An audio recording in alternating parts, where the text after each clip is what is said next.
What do Ellis Island, F. Scott Fitzgerald, and Clinique have in common? Let's find out. Here on Beauty History, we take a deep dive into the history of one of the founders behind famous brands. And for today's lecture, we are taking a look into the life of Estée Lauder, an American businesswoman who changed the game as far as prestige beauty goes. Your homework for today's lecture is to like the video, subscribe, and to leave a comment. Josephine Esther Mentzer was born on July 1st, 1906. She was born in Queens, New York. She was the daughter of Jewish, Hungarian, and Czech parents who immigrated to the US in the 1890s.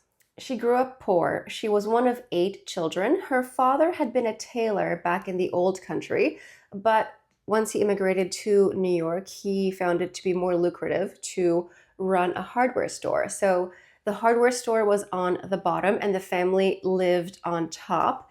And as a child, Estée, or Estee, as she was nicknamed, she was actually nicknamed Estee. She went by her middle name, Esther. Estee would spend a lot of time with her father downstairs at the hardware store, and she would sit next to him and watch him sell and interact with the clients and the customers and his customer service. He was a great salesman. He had a great relationship with his customers, his repeat customers, and she really just absorbed that spirit of entrepreneurship and salesmanship. During the outbreak of the First World War, her uncle, John Schatz, moved in with the family, and he was a chemist by trade, and he had actually started making cosmetic products. So he was making creams, lotions, rouges, things like that, and he would make them on the family's kitchen stove. So he would get these big pots and he would make these products in the family kitchen. And Estee's attention quickly ran from her father's business downstairs to the kitchen, and she was captivated by her uncle and his knowledge and passion of chemistry and how it translated into creating products and which ingredients and why this ingredient and why not that one.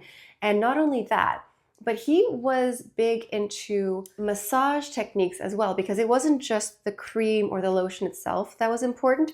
It was the way in which it was applied, that it was manipulated onto the skin to create a beautiful, clear complexion. And so both of those worlds really cemented something. It ignited something in her mind at a young age, and it resonated with her for her whole life. While she was in high school, she went to a local beauty parlor in her neighborhood called House of Ash Blondes, and the owner saw her skin and saw how beautiful and clear and radiant it was, and told her, like, wow, you have beautiful skin. So do you know what Estee did? She came back a couple days later, arms full of the creams and the lotions and the tonics that her uncle had made at home in the kitchen. And she started selling those products in salons. Without realizing it, Estee had tapped into guerrilla marketing.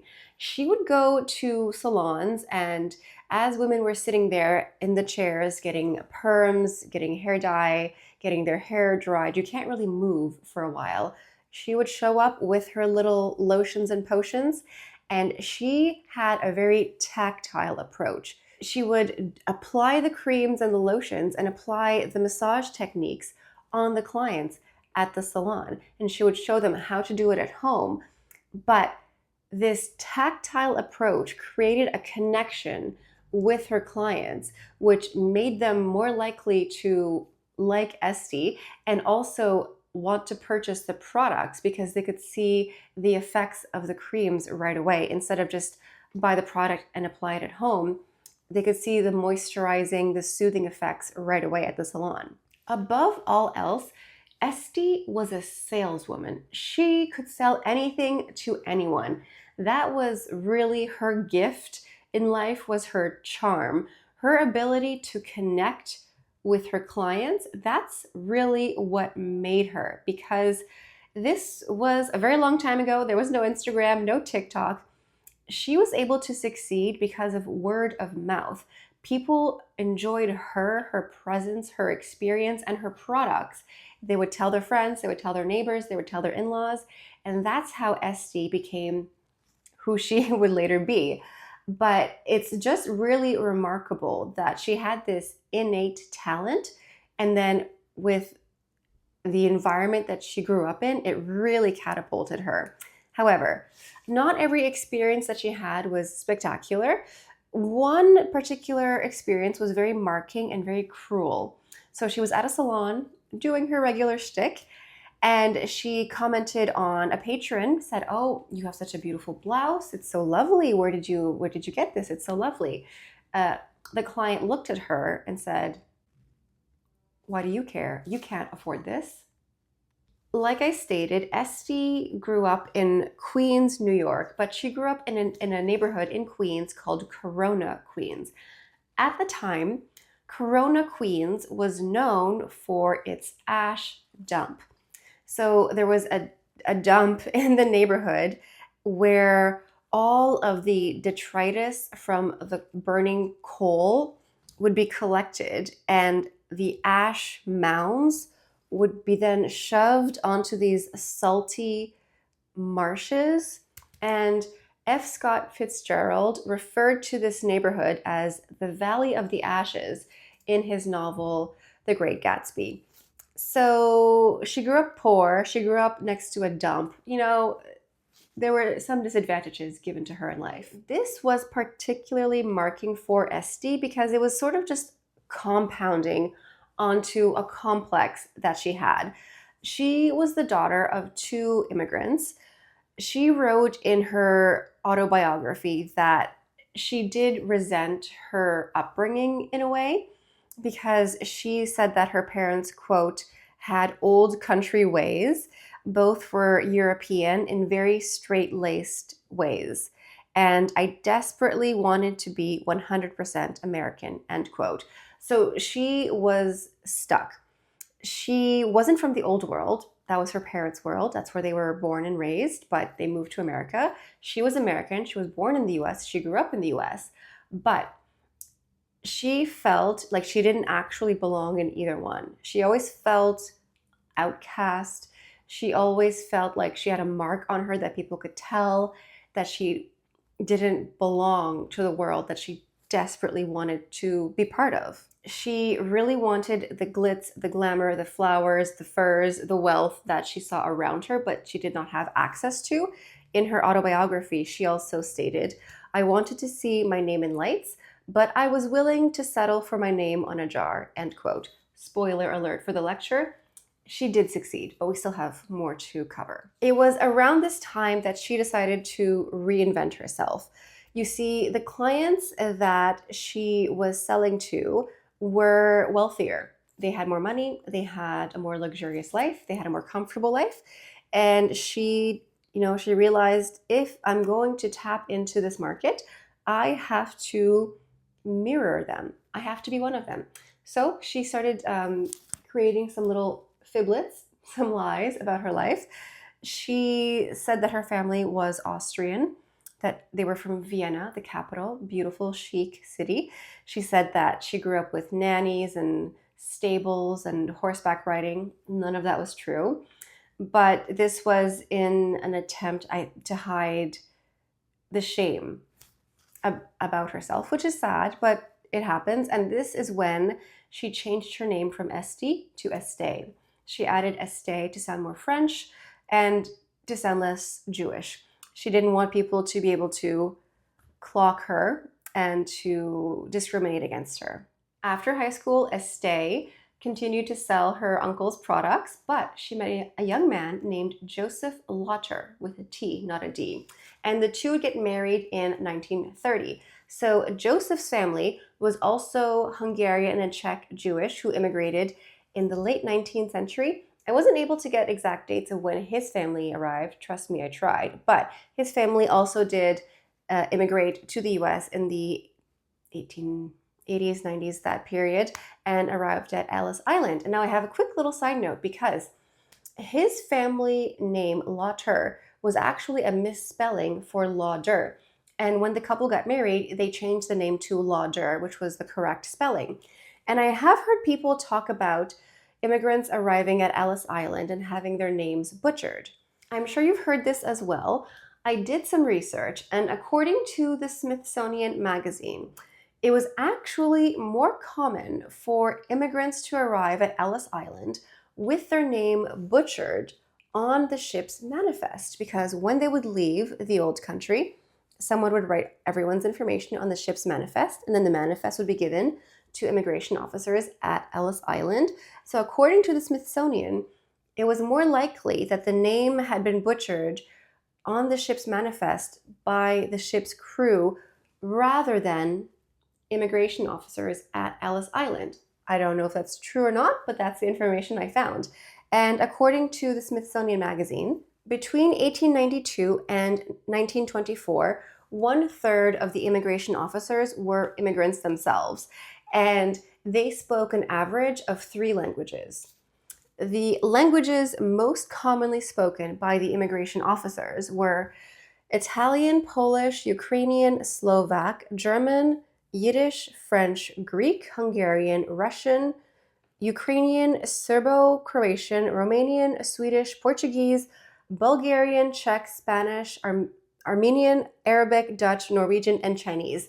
So if those people debarked or landed at Ellis Island, someone there would be able to speak their language, hopefully, and be able to write their names properly. But that's the information that I found. But I had heard that before, that people arrived at Ellis Island and were just, any name was given. So anyway, food for thought. The Lauders would go on to have a son in 1933 named Leonard. This time was very stressful for the family. Estée had a newborn son, but she continued her business. She would go from salon to salon to salon locally, selling her products. At night, she would go into the kitchen and just cook up a new batch of products to then go out and sell. Unfortunately, this did have a toll on their marriage, and sadly, in 1939, the two would divorce, which is pretty remarkable for the time. So after the divorce, Estée and her son moved to Florida. They were there for a short while, and her son became very ill. And when this happened, Joseph went to Florida to be with his family, and something about that, there was a spark. There was a rekindling, an understanding, and the two decided to actually remarry. They got back together and they officially remarried in 1942, and the two would stay together for the next 40 plus years. What's remarkable is when the two remarried, Joseph quit his job and dedicated his career to Estée's career. This is remarkable for 1942. Let's just point that out. So basically, Estée remained the front end of the company. She did the marketing, the sales. She was Estée, but he did the back end. He did the factory, he did the finances, he did that sort of thing. So the two became a power couple before that term was even used. One very remarkable thing about Estée Lauder is she pioneered the gift with purchase. Gift with purchase is very common nowadays. I wouldn't go so far as to say that she invented it, but she pioneered it and she made it Estée Lauder. Many people told her not to do it. It's a bad idea. You're going to lose money, blah, blah, blah. She had a hunch. She knew. She had a good intuition. She did it anyway. And when I think of Estée Lauder, I do think of gift with purchase. They have huge gift with purchase campaigns multiple times a year. And it really is a pillar of the brand. And she made that happen. In 1944, she took a short break to have the couple's second son named Ronald. Then in 1946, that is when Estée Lauder Cosmetics was incorporated. At the time, it was still a startup, okay? The couple had rented a kitchen. Well, they rented a restaurant. They weren't actually using the restaurant. They were using the kitchen in the back to make the products because the kitchen at home wasn't big enough. They needed bigger pots, bigger materials, but it was still fly by night, not fly by night, but like a little paycheck to paycheck situation. But there was one sale that really just ignited everything. The luxury retailer Saks purchased $800 worth of cosmetics. And $800 at the time is about $14,000 worth of cosmetics. At the time, they were still only making a handful of products like lotions, cold creams, things like that. But they bought $14,000 worth of product. They put it on the shelf and everything sold out in 2 days. So that was massive. It was like a match in a powder keg. That really, like as they say, the rest is history, but we still have a lot more in the lecture, so sit down. That really just ignited things. Saks became a regular buyer. After that, Neiman Marcus, and it's snowballed from there. What's remarkable is Estée would go from salon to salon, but also from department store to department store and train people. She wasn't sitting back home and letting everyone do the work. She would actually go to the different department stores, regardless of where they were in the country. She would train the staff, and she would actually make the sales herself. So if you were buying Estée Lauder at the time, it could be that you actually purchased from Estée Lauder herself. She continued, like she showed people the massage techniques, but she actually applied them on the clients, on the floor, at Saks and Neiman Marcus and all the other department stores that sold her products. In 1953, this is when another massive pillar of Estée Lauder was founded, Youth Dew. So at the time, it was very rare for a woman to wear perfume every single day. Perfume was seen as a very rare luxury item that you would wear on a very special occasion, and perfume was something that your husband bought for you that you did not buy for yourself. Estée wanted a different world for women. So she created Youth Dew, which was a perfumed bath oil. Women at the time mostly took baths more than showers. So you would put a few drops of Youth Dew in your bath, you would bathe, and then you'd go out in the world. And because this product was more affordable and it was seen more of like a hygiene product, it was still luxury, but it's bath related more than a luxury perfume. You would buy it for yourself, you would take your bath, and then you would spend the rest of the day smelling like perfume. So you could, in a way, buy your own perfume for yourself and wear it every single day. This was huge, okay? At a certain point, I think it was by the 50s, Youth Dew accounted for about 80% of the company's sales. Like gift with purchase, Youth Dew, these products were huge. And she continued to expand with different pillars of Estée Lauder cosmetics. She came out with Aramis, which was the men's cologne line as well.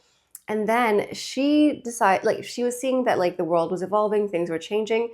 She decided to come out with Clinique. Clinique is Estée Lauder. Clinique was marketed very differently. Clinique was, let's compare, like Estée Lauder Cosmetics was the mother's brand. This was luxury. This was elegance, sophistication.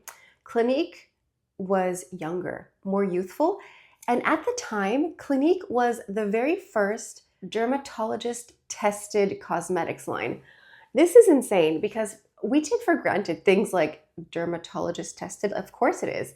That wasn't always the case. Clinique was the very first one, and Clinique's marketing was more basic, clean, not as elaborate. And like I said, it was more like the mother versus the daughter. And their branding almost had a clinical medical aspect to it. Like it's dermatologist tested, it's clean, it's basic, it's minimalistic, it doesn't have the bells and whistles, and it's not as luxury. It's not the same price point. So she really created two different brands for two different audiences. The US market was definitely much easier for Estée than globally. She had a hard time piercing through the European market. She did eventually do it, but she went to meet a buyer in Paris at Les Galeries Lafayette, and the buyer just wasn't buying Estée Lauder. He was like, I don't know what to tell you. I don't think this is going to sell here. And Estée, being Estée, had a bottle of Youth Dew with her, and she accidentally dropped the glass bottle on the concrete floor. It shattered, and this aroma of Youth Dew wafted around the department store, and every lady walking by was saying, My goodness, this smells so good. This smells amazing. Where can I buy it? Which counter? Where do I buy it? How much? So the buyer had no choice but to buy Estee Lauder.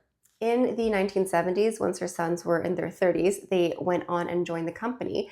And not only their sons, but their wives as well took on leadership roles within the family business, as well as the granddaughters and grandsons, which I really enjoy because we will see later on with different lectures that it is not always the case that the daughters and the daughter-in-laws and the granddaughters are given any role of authority within the companies. Throughout the 80s and the 90s, Estee Lauder just continued to grow and grow and grow and snowball. And by 1999, Estee Lauder Cosmetics accounted for almost 50% of the cosmetics sold worldwide. Not bad for a girl born in Corona, Queens. Estee personally accumulated tremendous wealth, and at some point she was counted as one of the richest women in the entire world. She did do a lot of philanthropy. She did do a lot of philanthropy when it came to cancer research, public parks in New York, her home. And as well, she also helped restore part of Versailles, the beautiful palace outside of Paris. She did retire in the 90s. In 95, she retired, which I'm very proud of her for being able to take a step back. She was later in life when she decided to retire, but she did do it eventually. Sadly, in 2004, at the age of 97, Estee Lauder passed away. I don't know why I say sadly. She was 97. She created a multi-billion-dollar global empire. She changed the world of prestige beauty. But it's always sad to see the loss of life. She passed away in her beautiful home on the Upper East Side with her children and grandchildren surrounding her. Her husband sadly had passed away a little bit before her, but she has left behind a tremendous legacy. The Estee Lauder Corporation owns about half of the cosmetics that you see on the floor. It's not just Estee Lauder and Clinique. They also own Bobbi Brown, Aveda, DKNY, Joe Malone, Kilian Perfumes, La Mer, like the list goes on. Like the cosmetics floor, it's either L'Oreal or Estee Lauder. Good for you, Estee. Good for you. A few things of note. Estee Lauder was given the Presidential Medal of Honor, and she was given the Knight class of the Legion of Honor from France, and she was the very first woman to receive this honor from the Legion of Honor. The very first woman. Like, this woman was a pioneer in many ways. She had disadvantages, but she found a way. She kept being scrappy. She did not care. You close the door, she finds another door. She always found a way through. She was very resilient. She did not give up. I really appreciate about her. So that is today's lecture on Estee Lauder. She came a very long way. Good for her. I hope you enjoyed today's lecture. A very different mood, very different atmosphere than last lecture, which was on Jean-Paul Gaultier. Two very different people. I mean, apples and oranges. But I hope you enjoyed it. I hope you enjoyed the different vibe, as they say, the different lecture. I think it's interesting finding out who these people were, what made them tick, and why they're so important. Like, why is it that this person's brand is still so relevant today? And remember, don't forget your homework. Subscribe, leave a comment, and like the video.